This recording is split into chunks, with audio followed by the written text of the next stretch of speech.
Capítulo 11.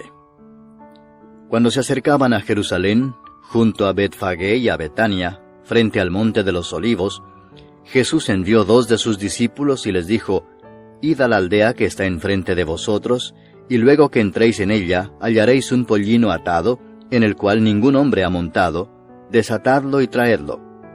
Y si alguien os dijere: ¿por qué hacéis eso?, decid que el Señor lo necesita, y que luego lo devolverá. Fueron y hallaron el pollino atado afuera a la puerta, en el recodo del camino, y lo desataron. Y unos de los que estaban allí les dijeron: ¿qué hacéis desatando el pollino? Ellos entonces les dijeron como Jesús había mandado, y los dejaron. Y trajeron el pollino a Jesús, y echaron sobre él sus mantos, y se sentó sobre él. También muchos tendían sus mantos por el camino, y otros cortaban ramas de los árboles, y las tendían por el camino. Y los que iban delante y los que venían detrás daban voces diciendo: Hosana, bendito el que viene en el nombre del Señor. Bendito el reino de nuestro padre David que viene. Hosana en las alturas. Y entró Jesús en Jerusalén y en el templo, y habiendo mirado alrededor todas las cosas, como ya anochecía, se fue a Betania con los 12. Al día siguiente, cuando salieron de Betania, tuvo hambre. Y viendo de lejos una higuera que tenía hojas, fue a ver si tal vez hallaba en ella algo, pero cuando llegó a ella, nada halló sino hojas, pues no era tiempo de higos. Entonces Jesús dijo a la higuera: Nunca jamás coma nadie fruto de ti. Y lo oyeron sus discípulos. Vinieron pues a Jerusalén, y entrando Jesús en el templo, comenzó a echar fuera a los que vendían y compraban en el templo, y volcó las mesas de los cambistas y las sillas de los que vendían palomas, y no consentía que nadie atravesase el templo llevando utensilio alguno. Y les enseñaba diciendo: ¿no está escrito: mi casa será llamada casa de oración para todas las naciones? Mas vosotros la habéis hecho cueva de ladrones. Y lo oyeron los escribas y los principales sacerdotes, y buscaban cómo matarle, porque le tenían miedo por cuanto todo el pueblo estaba admirado de su doctrina. Pero al llegar la noche, Jesús salió de la ciudad. Y pasando por la mañana vieron que la higuera se había secado desde las raíces. Entonces Pedro, acordándose, le dijo: Maestro, mira, la higuera que maldijiste se ha secado. Respondiendo Jesús les dijo: Tened fe en Dios, porque de cierto os digo que cualquiera que dijere a este monte: Quítate y échate en el mar, y no dudare en su corazón, sino creyere que será hecho lo que dice, lo que diga le será hecho. Por tanto os digo que todo lo que pidiereis orando, creed que lo recibiréis, y os vendrá. Y cuando estéis orando, perdonad, si tenéis algo contra alguno, para que también vuestro Padre que está en los cielos os perdone a vosotros vuestras ofensas. Porque si vosotros no perdonáis, tampoco vuestro Padre que está en los cielos os perdonará vuestras ofensas. Volvieron entonces a Jerusalén, y andando él por el templo, vinieron a él los principales sacerdotes, los escribas y los ancianos, y le dijeron: ¿con qué autoridad haces estas cosas, y quién te dio autoridad para hacer estas cosas? Jesús respondiendo les dijo: Os haré yo también una pregunta. Respondedme, y os diré con qué autoridad hago estas cosas. ¿El bautismo de Juan era del cielo o de los hombres? Respondedme. Entonces ellos discutían entre sí diciendo: si decimos del cielo, dirá: ¿por qué pues no le creísteis? Y si decimos de los hombres... Pero temían al pueblo, pues todos tenían a Juan como un verdadero profeta. Así que, respondiendo, dijeron a Jesús: no sabemos. Entonces respondiendo Jesús les dijo: tampoco yo os digo con qué autoridad hago estas cosas. Capítulo 12. Entonces comenzó Jesús a decirles por parábolas: un hombre plantó una viña, la cercó de vallado, cavó un lagar, edificó una torre y la arrendó a unos labradores y se fue lejos. Y a su tiempo envió un siervo a los labradores para que recibiese de éstos del fruto de la viña. Mas ellos, tomándole, le golpearon y le enviaron con las manos vacías. Volvió a enviarles otro siervo, pero apedreándole, le hirieron en la cabeza y también le enviaron afrentado. Volvió a enviar otro, y a éste mataron, y a otros muchos golpeando a unos y matando a otros. Por último, teniendo aún un hijo suyo, amado, lo envió también a ellos, diciendo, tendrán respeto a mi hijo. Mas aquellos labradores dijeron entre sí, este es el heredero, venid matémosle, y la heredad será nuestra. Y tomándole le mataron, y le echaron fuera de la viña. ¿Qué pues hará el señor de la viña? Vendrá y destruirá a los labradores, y dará su viña a otros. Ni aun esta escritura habéis leído, la piedra que desecharon los edificadores ha venido a ser cabeza del ángulo, el Señor ha hecho esto, y es cosa maravillosa a nuestros ojos. Y procuraban prenderle, porque entendían que decía contra ellos aquella parábola, pero temían a la multitud, y dejándole, se fueron. Y le enviaron algunos de los fariseos y de los herodianos, para que le sorprendiesen en alguna palabra. Viniendo ellos, le dijeron, Maestro, sabemos que eres hombre veraz, y que no te cuidas de nadie, porque no miras la apariencia de los hombres, sino que con verdad enseñas el camino de Dios. ¿Es lícito dar tributo a César o no? ¿Daremos o no daremos? Mas él, percibiendo la hipocresía de ellos, les dijo, ¿por qué me tentáis? Traedme la moneda para que la vea. Ellos se la trajeron y les dijo, ¿de quién es esta imagen y la inscripción? Ellos le dijeron, de César. Respondiendo Jesús les dijo, dad a César lo que es de César, y a Dios lo que es de Dios. Y se maravillaron de él.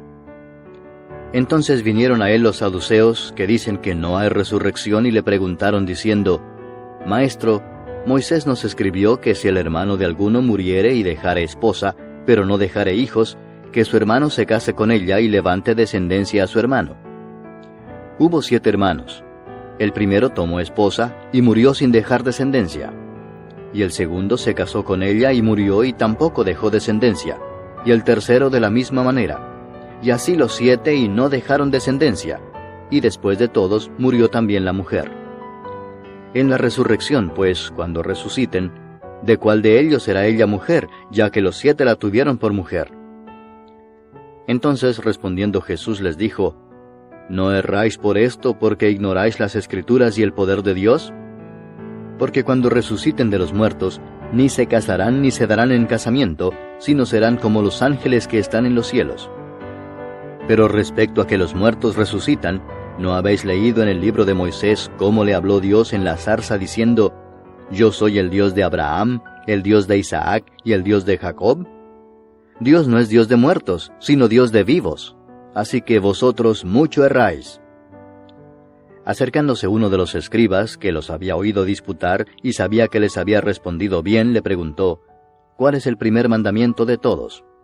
Jesús le respondió, el primer mandamiento de todos es, Oye Israel, el Señor nuestro Dios, el Señor uno es. Y amarás al Señor tu Dios con todo tu corazón, y con toda tu alma, y con toda tu mente, y con todas tus fuerzas. Este es el principal mandamiento. Y el segundo es semejante.